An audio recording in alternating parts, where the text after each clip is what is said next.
দেখতে পাচ্ছি যে একটা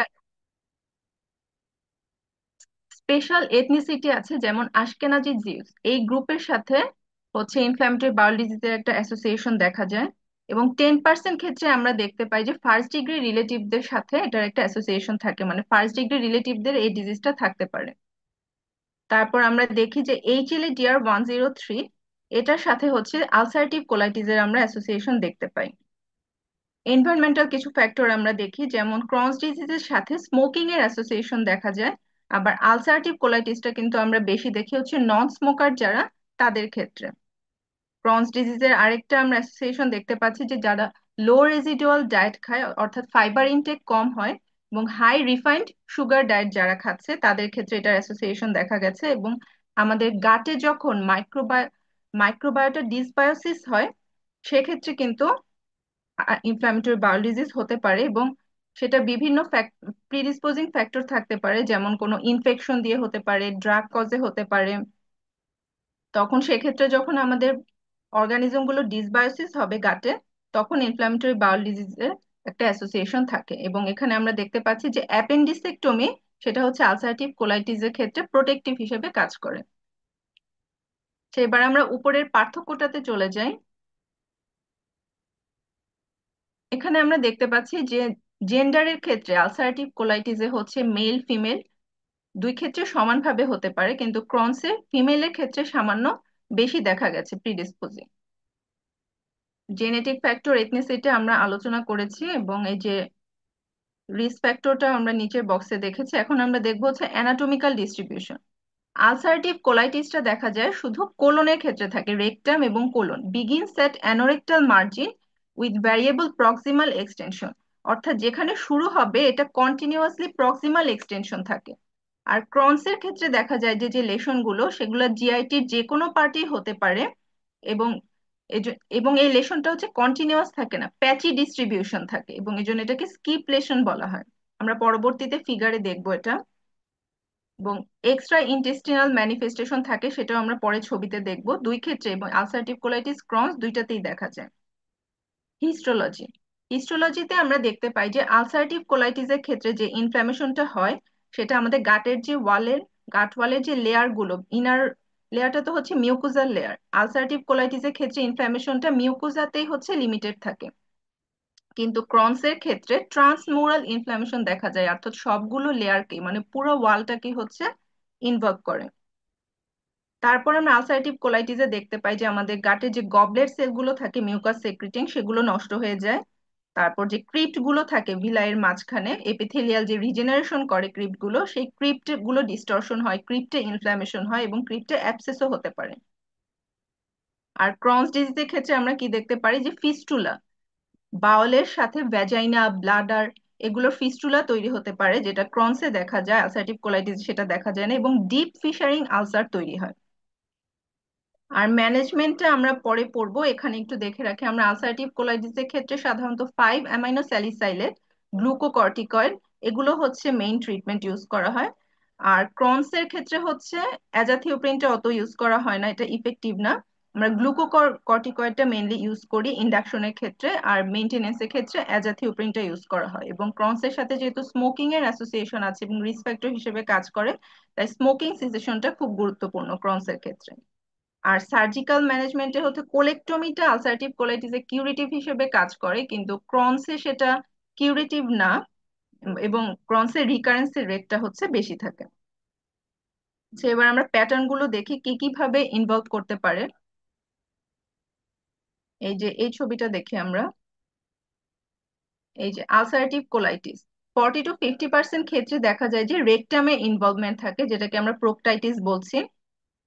এরপর 30 to 40% ক্ষেত্রে দেখা যায় যে লেফট সাইডেড কোলাইটিস থাকে, অর্থাৎ এটা প্রক্সিমালি এক্সটেনশন, কন্টিনিউয়াস এক্সটেনশন হতে থাকে। যে রেকটামে ইনভলভমেন্ট ছিল, সেখান থেকে হচ্ছে এই যে লেফট সাইডে কোলনে ইনভলভমেন্ট হয়েছে, অর্থাৎ লেফট সাইডেড কোলাইটিস।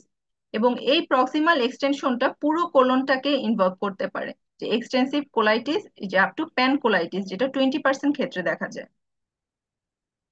আর ক্রনসের ক্ষেত্রে আমরা দেখি যে ক্রনসে হচ্ছে টার্মিনাল আইলিয়াম বা আইলিওকোলোনিক ইনভলভমেন্টটা বেশি হয়, যেটা 40% ক্ষেত্রে দেখা যায়। এবং স্মল ইন্টেস্টাইনে থাকে 30 to 40%। এই যে এখানে দেখেন, এখানে কিন্তু ওই যে আলসারেটিভ কোলাইটিসের মতো কন্টিনিউয়াস না লেশন গুলো, এই যে এখানে লেশন, এখানে লেশন, আবার এখানে লেশন, এই জন্য এটাকে বলা হচ্ছে প্যাচি ডিস্ট্রিবিউশন, অর্থাৎ স্কিপ লেশন থাকে।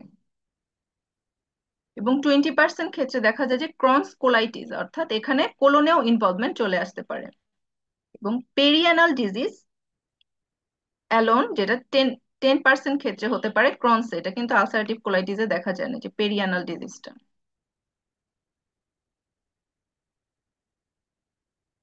এই যে এখানে সেটাই বলা হয়েছে, inflammatory inflammationটা invariably involves the rectum and spreads proximally in a continuous manner to involve the entire colon, and in some cases pancolitis ও হয়ে যেতে পারে। আর in long standing pancolitis the bowel can become shortened and post inflammatory pseudopolyp, এই যে এখানে ছবিটা দেখেন, pseudopolyp এটা কিন্তু আলসারেটিভ কোলাইটিসের ক্ষেত্রে দেখা যায়। আচ্ছা, যেটা আমরা আগে বলেছিলাম, এই যে inflammatory process limited to the mucosa and spares the deeper layer of the bowel wall, অর্থাৎ ইনফ্ল্যামেশনটা আলসারেটিভ কোলাইটিসের ক্ষেত্রে মিউকোজাতেই লিমিটেড থাকে। তারপর আমরা যেটা বলেছিলাম, ক্রিপ্টে ইনভলভমেন্ট থাকে, cryptitis, crypt abscess, loss of goblet cell, যে প্রথম বক্সটাতে আমরা পড়েছিলাম। এবং আলসারেটিভ কোলাইটিসের ক্ষেত্রে আমরা ডিসপ্লাসিয়া পেতে পারি, যেটা পরবর্তীতে কিন্তু কোলন ক্যান্সারের রূপ নিতে পারে। এবার ক্রনস ডিজিজ আমরা সাইট গুলো দেখলাম। Sites most commonly involved in order of frequency are the terminal ileum and right side of the colon, small intestine, colon alone and perianal region।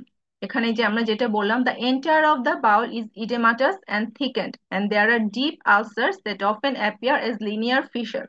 এবং এন্ডোস্কোপি করলে আমরা এই জন্য কবলস্টোন অ্যাপিয়ারেন্স পেতে পারি। এই টার্মটা আমরা মনে রাখবো, কারণ কবলস্টোন অ্যাপিয়ারেন্স দেখলে তখন আমরা ক্রনস ডিজিজের কথা চিন্তা করব। আর যেহেতু এখানে পুরো ওয়ালটাতে ইনভলভমেন্ট থাকে, সেজন্য হচ্ছে এখানে কিন্তু মানে ক্রনস ডিজিজের ক্ষেত্রে অবস্ট্রাকশন, স্ট্রিকচার এগুলো কিন্তু বেশি দেখা যায়। এবং this may penetrate through the bowel wall to initiate abscess or fistula, যেটা বললাম ক্রনসের ক্ষেত্রে ফিস্টুলা তৈরি হতে পারে, involving the Baul, bladder, uterus, vagina and skin of perineum. আচ্ছা, এবার আমরা আসি ক্লিনিক্যাল ফিচার, কি কি ক্লিনিক্যাল ফিচার আমরা দেখতে পারি। আলসারেটিভ কোলাইটিসের ক্ষেত্রে কিন্তু ব্লাডি ডায়রিয়াটা common. The cardinal symptoms are rectal bleeding with passage of mucus and bloody diarrhoea.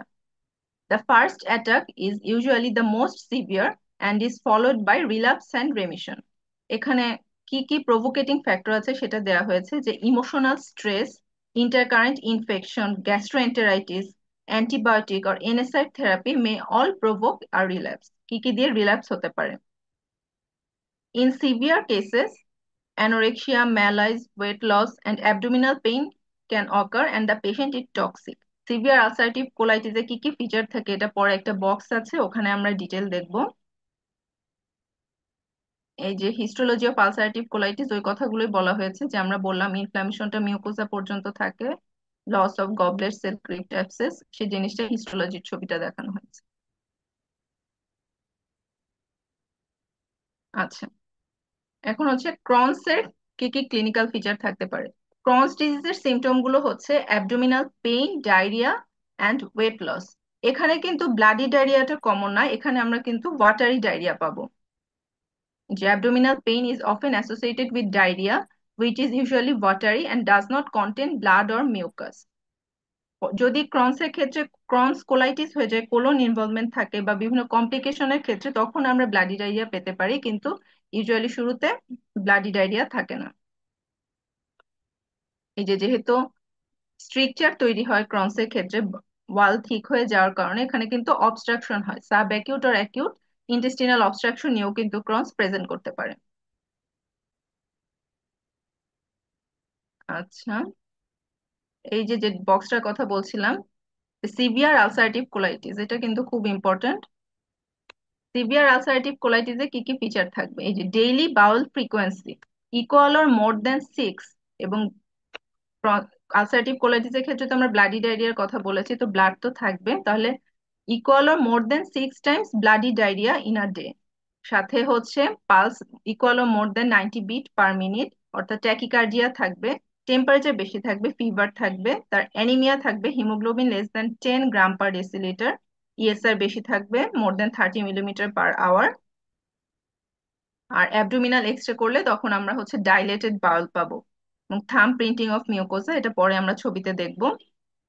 এবং সিগময়েডোস্কোপিতে যে loss of vascular pattern, severe mucosal inflammation, এগুলো আমরা দেখতে পাবো। এটাকে বলা হচ্ছে Truelove Witts criteria. The true love Witt's criteria for acute severe ulcerative colitis are এই যে equal or more than 6 bloody stool per 24 hour plus one or more of fever, anemia, tachycardia and high inflammatory marker, অর্থাৎ ESR, CRP এগুলো হচ্ছে বেশি থাকবে।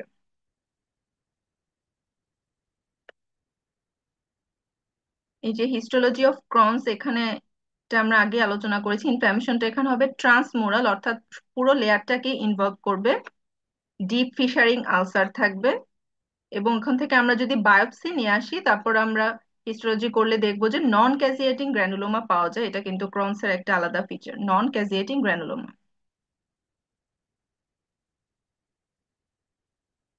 আচ্ছা, তো তাহলে ক্রনস ডিজিজটা যেহেতু আমাদের আইলিয়ামে বেশি ইনভলভ করে, এবং সেক্ষেত্রে কিন্তু রাইট আইলিয়া ফোসাতে আমরা মাসও পেতে পারি। তো কি কি ডিফারেন্সিয়াল ডায়াগনোসিস হতে পারে ক্রনসের ক্ষেত্রে, এই বক্সে হচ্ছে সে জিনিসগুলো দেখানো হয়েছে। তাহলে রাইট আইলিয়া ফোসার মাস একটা, তো আমরা ক্রনস ডিজিজ একটা ডিডি। আমাদের অন্য ডিডি কি হতে পারে? অ্যাপেন্ডিকুলার অ্যাবসেস একটা দিতে হতে পারে, কার্সিনোমা অফ সিকাম হতে পারে, ইনফেকশন হতে পারে। এই যে এখানে তিনটা ইনফেকশনের কথা বলা আছে, এরকম তিনটা যখন থাকবে, এগুলো কিন্তু এমসিকিউর জন্য ইম্পর্টেন্ট। যেমন এখানে টিবি, ইয়ারসিনিয়া, অ্যাক্টিনোমাইকোসিস, এই তিনটা ইনফেকশন। তারপর আর ডিডি কি আছে? মেজেন্টেরিক অ্যাডিনাইটিস, লিম্ফোমা, পেলভিক ইনফ্ল্যামেটরি ডিজিজ, এগুলো আমরা ডিফারেন্সিয়াল হিসেবে মাথায় রাখবো স্মল বাওয়েল ক্রনসের ক্ষেত্রে। যে এখানে একটা বেরিয়াম ফলো থ্রু এর ছবি দেয়া আছে আইলিয়াল ক্রনসের। এই যে এখানে দেখেন একটা লং স্ট্রিকচার দেখা যাচ্ছে, এবং এখানে হচ্ছে আলসার দেখা যাচ্ছে এই যে চারপাশ দিয়ে কাটার মতো, এটাকে বলা হচ্ছে রোজ থর্ন আলসার। এটা কিন্তু ক্রনসের জন্য ক্যারেক্টারিস্টিক, এই যে ক্যারেক্টারিস্টিক রোজ থর্ন আলসার। এবং এই যে স্ট্রিকচারটা, এটাকে বলা হচ্ছে স্ট্রিং সাইন অফ ক্যান্টর। এগুলো কিন্তু ক্রনসের জন্য স্পেসিফিক। আচ্ছা, এই বক্সটাতে দেখি আমরা conditions that can mimic ulcerative or Crohn's colitis. কি কি কন্ডিশন এরকম আলসারেটিভ আর ক্রনস কোলাইটিসের মতো হতে পারে? এগুলো ইনফেকটিভ কজ হতে পারে এবং নন ইনফেকটিভ কজও হতে পারে। ইনফেকশন গুলো এখানে মূলত যেগুলো ব্লাডি ডায়রিয়া করে সেই অর্গানিজম গুলো আমরা খেয়াল রাখবো, যেমন ব্যাকটেরিয়ালের মধ্যে salmonella, shigella, campylobacter jejuni, haemorrhagic E coli. তারপর এদিকে আছে গনোকক্কাল প্রোকটাইটিস, ক্ল্যামাইডিয়া প্রোকটাইটিস এবং সিউডোমেমব্রেনাস কোলাইটিস। আর ভাইরালের মধ্যে আছে হার্পিস সিমপ্লেক্স প্রোকটাইটিস, সাইটোমেগালোভাইরাস এবং প্রোটোজোয়ালের মধ্যে অ্যামিবিয়াসিস। এগুলো সবই ব্লাডি ডায়রিয়া করে আমরা জানি। আর নন ইনফেক্টিভ কজের মধ্যে কি আছে?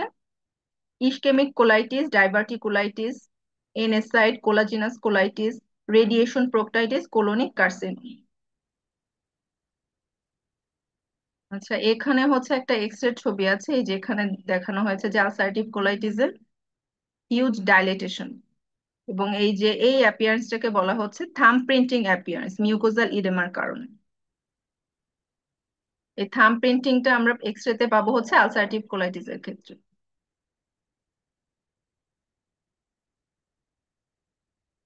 আচ্ছা, এরপরে হচ্ছে কমপ্লিকেশন গুলোর কথা বলা হয়েছে, কি কি কমপ্লিকেশন দেখা যেতে পারে।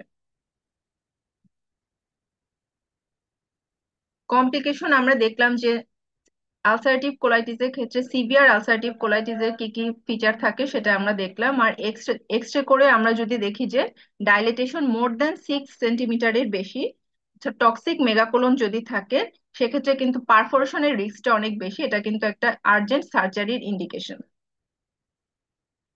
তারপর হেমোরেজ হতে পারে কমপ্লিকেশনের মধ্যে, এবং ফিস্টুলা, ফিস্টুলার কথা আমরা আগে বলেছি, যেটা স্পেসিফিক টু ক্রনস ডিজিজ। বাউলের সাথে ভ্যাজাইনা, ইউরিনারি ব্লাডার, সেগুলোর হচ্ছে ফিস্টুলা তৈরি হতে পারে ডিপ আলসার থেকে ক্রনসের। এবং এরপর হচ্ছে cancer. Colorectal cancer accounts for 1 in 6 death in ulcerative colitis. The risk of dysplasia and cancer increases with the duration and extent of uncontrolled colonic inflammation. অর্থাৎ ডিজিজ ডিউরেশন যত বেশি হবে এবং এক্সটেন্টটা যত বেশি হবে, ক্যান্সারের রিস্ক কিন্তু তত বাড়বে। Thus, patients who have long-standing extensive colitis are at highest risk. আমরা ট্রিটমেন্ট হিসেবে যে 5-অ্যামিনো স্যালিসাইলেট ইউজ করি সেটা কিছুটা রিস্ক রিডিউস করতে পারে ডিসপ্লাসিয়া অ্যান্ড নিওপ্লাসিয়ার ইন আলসারেটিভ কোলাইটিস। এরপর দেখেন, the risk is particularly high in patients who have concomitant primary sclerosing cholangitis. আমরা এক্সট্রা ইন্টেস্টিনাল ম্যানিফেস্টেশনের মধ্যে দেখবো যে প্রাইমারি স্ক্লেরোজিং কোলাঞ্জাইটিসের কিন্তু একটা অ্যাসোসিয়েশন আছে আলসারেটিভ কোলাইটিসের সাথে। তো যাদের ক্ষেত্রে এটা থাকবে তাদের রিস্কটা আরো বেশি থাকে কোলোরেক্টাল ক্যান্সার হওয়ার। সেজন্য আমাদের সার্ভেলেন্সে যেতে হবে। তাহলে আমরা কিভাবে সার্ভেলেন্স করব? যাদের আলসারেটিভ কোলাইটিস ডায়াগনোসিস হবে এর 8 বছর পর থেকে patients with long standing colitis are therefore enter into surveillance program beginning 8 years after diagnosis. তাদের রেগুলার সার্ভেলেন্সে রাখতে হবে কোলোরেক্টাল ক্যান্সার ডেভেলপ করলো কিনা বা ডিসপ্লাসিয়া হলো কিনা সেটা দেখার জন্য। আর যাদের প্রাইমারি স্ক্লেরোজিং কোলাঞ্জাইটিস থাকবে তাদের কিন্তু শুরু থেকেই from the beginning of diagnosis annual সার্ভেলেন্সে যেতে হবে কোলোরেক্টাল ক্যান্সারের জন্য।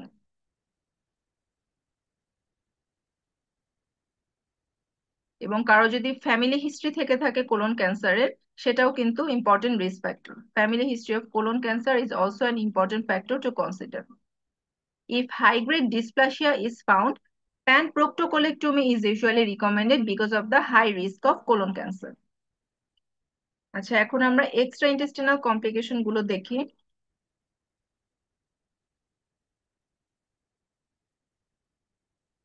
এই যে এখানে কিন্তু দুই ভাগ করে দেখানো হয়েছে যে manifestation that occur during the active phase of inflammatory bowel disease, অর্থাৎ ডিজিজ যখন অ্যাক্টিভ ফেজে আছে তখন কি কি থাকবে, আর এগুলো হচ্ছে unrelated to inflammatory bowel disease activity.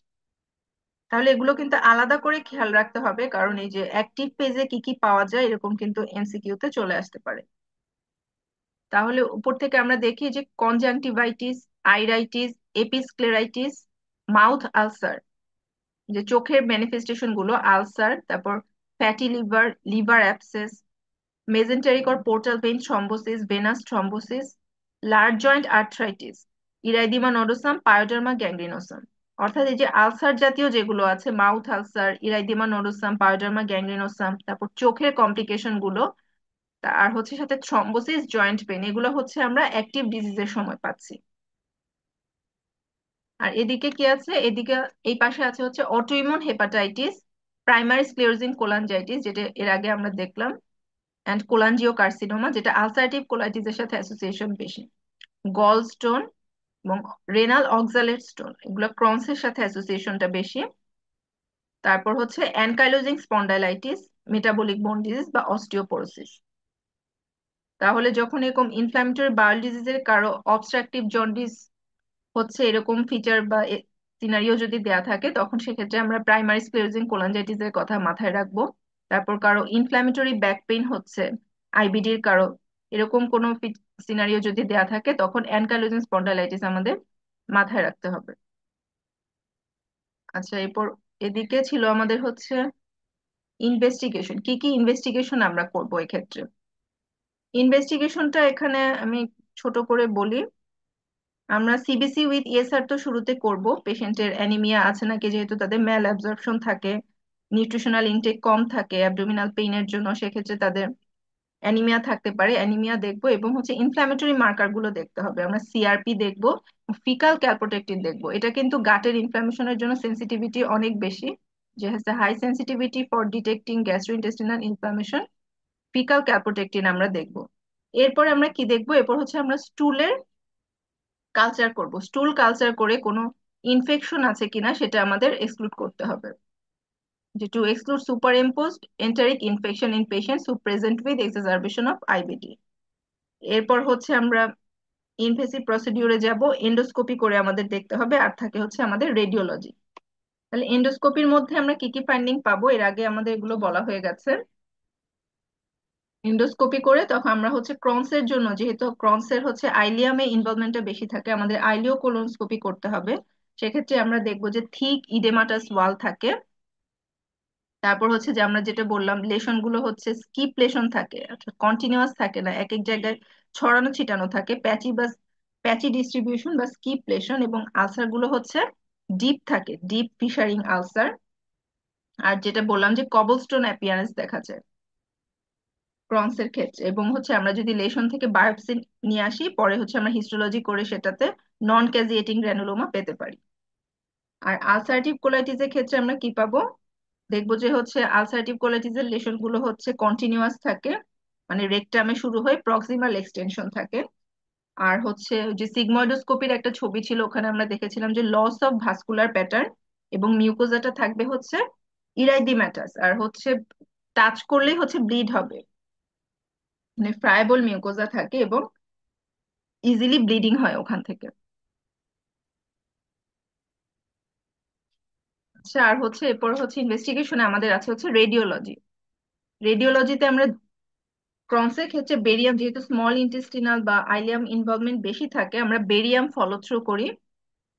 এই যে এই ছবিটার কথা বলছিলাম, sigmoidoscopic view of moderately active ulcerative colitis. এই যে mucosa is erythematous and friable with contact bleeding. Submucosal blood vessels are no longer visible, অর্থাৎ loss of vascular pattern, vessel গুলো দেখা যাবে না। আর রেডিওলজির মধ্যে আমরা যে বেরিয়াম ফলো থ্রুর একটা ছবি দেখেছিলাম ক্রন্সে, ওখানে একটা লম্বা স্ট্রিকচার দেখা যাচ্ছিল এরকম, ওয়াল গুলো ঠিক হয়ে যাওয়ার কারণে স্ট্রিকচার তৈরি হয়, রোজ রোজ থর্ন আলসার, যেটা আমরা বেরিয়াম ফলো থ্রুতে দেখেছিলাম।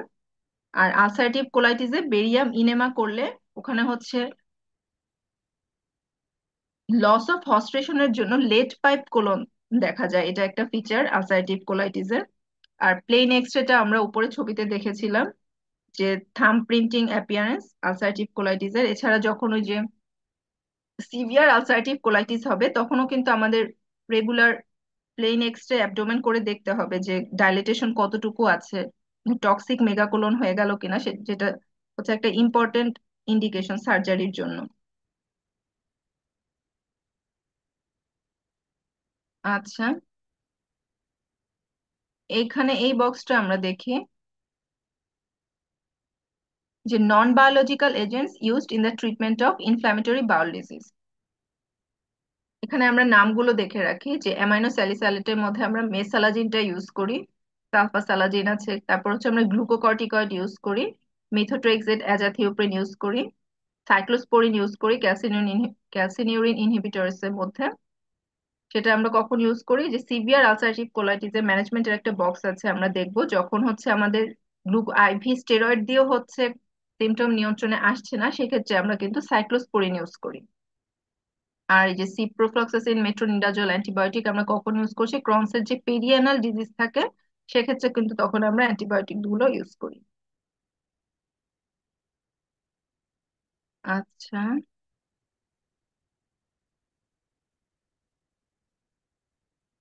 এই যে আর হচ্ছে বায়োলজিক্স এর এখানে একটা বক্স আছে যে কি কি বায়োলজিক্স আমরা ইউজ করি, যেখানে আমরা নামগুলো দেখে রাখবো যে অ্যান্টি টিএনএফ অ্যান্টিবডির জন্য যে ইনফ্লিক্সিমাব, অ্যাডালিমুমাব, গোলিমুমাব, সার্টোলিজুমাব।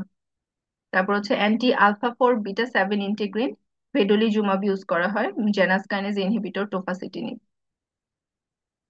এই যে এই বক্সটা আমরা চারটা আমরা দেখি যে management of active ulcerative colitis, যখন শুধু রেকটামি ইনভলভমেন্ট থাকবে অর্থাৎ প্রোকটাইটিস থাকবে, তখন কিন্তু আমরা 5 অ্যামিনো স্যালিসাইলেটের মানে মেসালাজিনের সাপোজিটরি ইউজ দিয়ে শুরু করতে পারি, শুধু প্রোকটাইটিস যখন থাকবে।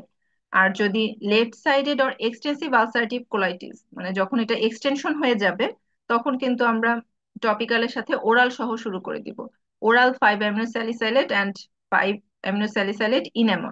তাহলে প্রোকটাইটিসের ক্ষেত্রে হচ্ছে শুধু সাপোজিটরি, আর যখন এক্সটেনশন হয়ে যাবে তখন হচ্ছে আমরা ওরালি দিয়ে শুরু করব।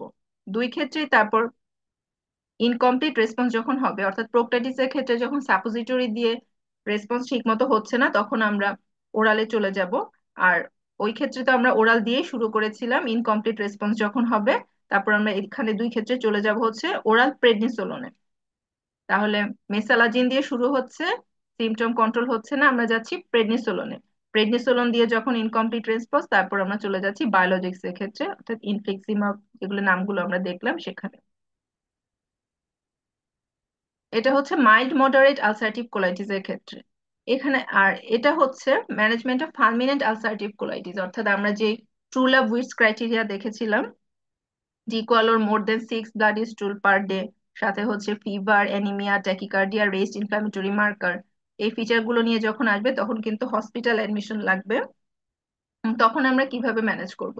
তখন কিন্তু ফার্স্ট লাইন হচ্ছে আর 5 অ্যামিনো স্যালিসাইলেট না, তখন কিন্তু আইভি স্টেরয়েড দিতে হবে, যে গিভ আইভি মিথাইল প্রেনিসোলন অর হাইড্রোকর্টিসল।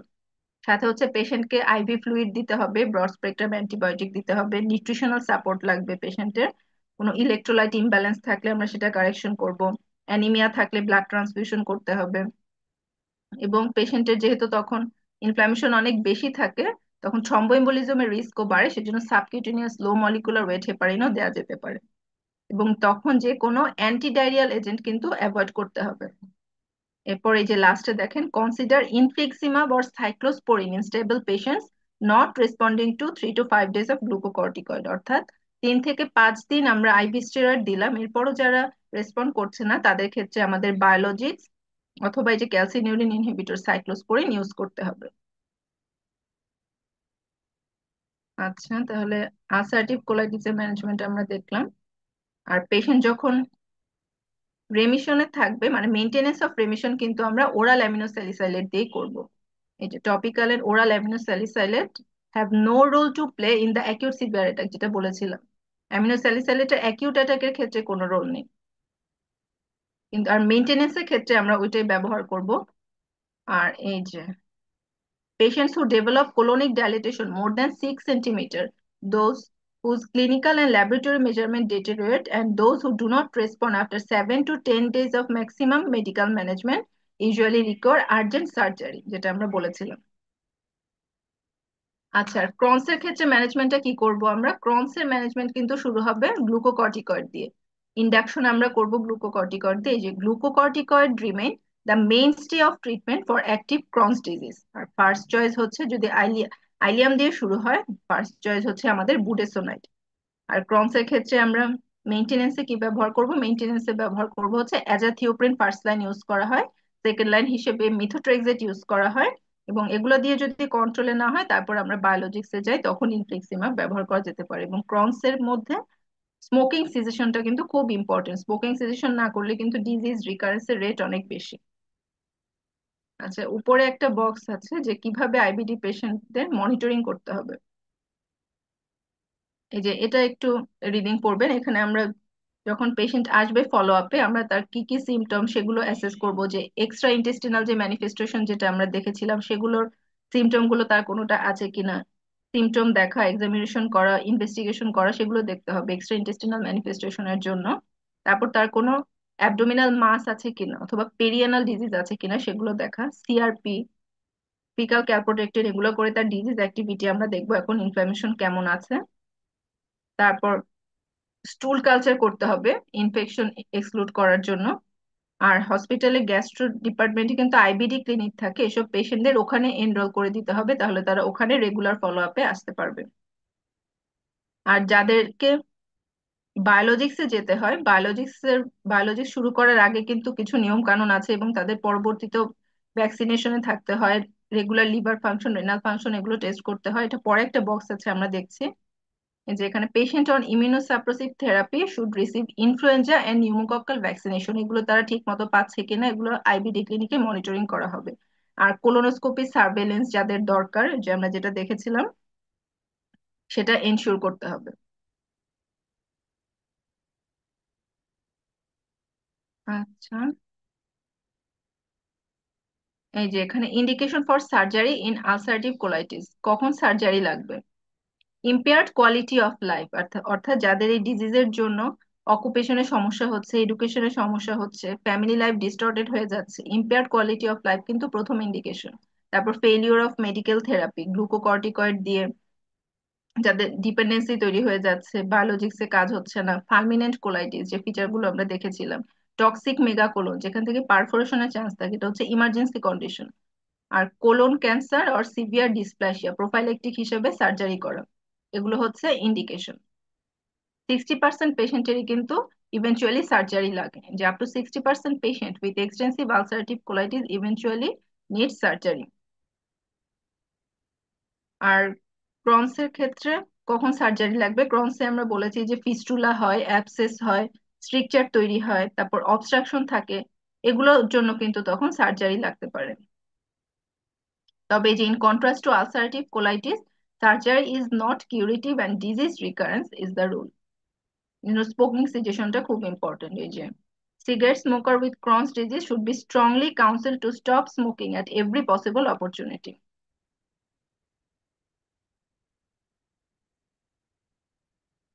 আচ্ছা, এখানে হচ্ছে এই যে বায়োলজিক্স শুরু করার আগে কিছু এর কথা বলা হয়েছে যে বায়োলজিক্স কারো যদি ল্যাটেন্ট টিবি থাকে, অ্যাক্টিভ ইনফেকশন থাকে, তখন কিন্তু বায়োলজিক্স শুরু করা যায় না। এই জন্য সবসময় এর আগে পেশেন্টের ল্যাটেন্ট টিবি আছে কিনা, হেপাটাইটিস বি, সি, এইচআইভি, এগুলো কিন্তু চেক করে নেওয়া হয়।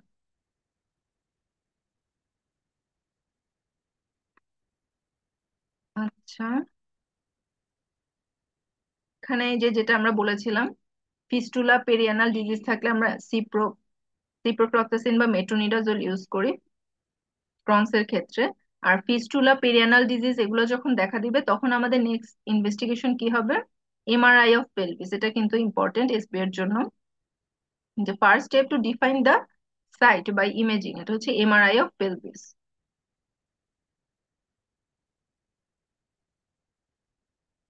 আচ্ছা, আর এখানে কিছু স্পেশাল সিচুয়েশন বলা হয়েছে, স্পেশালি প্রেগনেন্সির কথা।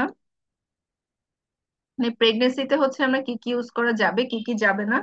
প্রেগনেন্সিতে হচ্ছে যে অ্যাজাথিওপ্রিন, এটা কিন্তু সেফ, অ্যামিনো স্যালিসাইলেট এটাও সেফ, গ্লুকোকর্টিকয়েড সেফ, বায়োলজিস গুলো সেফ। তাহলে আমরা কি ইউজ করতে পারছি না? Methotrexate. Methotrexate must be stop 6 months prior to conception. মেথোট্রেক্সিটটা কন্ট্রাইন্ডিকেটেড। আর হচ্ছে টোফাসিটিনিব, টোফাসিটিনিবটা হচ্ছে অ্যাভয়েড করতে হবে।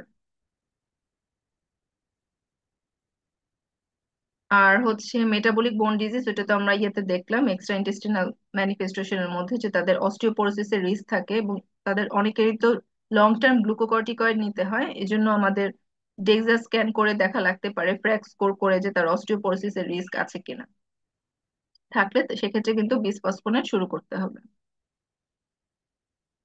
তাহলে এই ছিল মোটামুটি ইনফ্ল্যামেটরি বাউল ডিজিজ। তাহলে এখান থেকে আমাদের ইম্পর্টেন্ট জিনিসগুলো হচ্ছে যে প্রথমে যে বক্সটা ছিল সেই বক্সটা আসলে খুব ইম্পর্টেন্ট। এক্সট্রা ইন্টেস্টিনাল ম্যানিফেস্টেশনের যে ছবিটা আছে সেই ছবিটা খুব গুরুত্বপূর্ণ। আর আমরা তো আলোচনা করলাম অল্প করে সবকিছু, ক্লিনিক্যাল ফিচার, ইনভেস্টিগেশন, তারপর তাদের হিস্টোলজিক্যাল ফিচার গুলো, রেডিওলজিক্যাল ফিচার, এন্ডোস্কোপিতে আমরা কি পেতে পারি সেগুলো ডিসকাস করলাম, কমপ্লিকেশন গুলো ডিসকাস করলাম, এবং ম্যানেজমেন্টটাও ডিসকাস করা হয়েছে। আপনাদের কিছু প্রশ্ন থাকলে বলতে পারেন।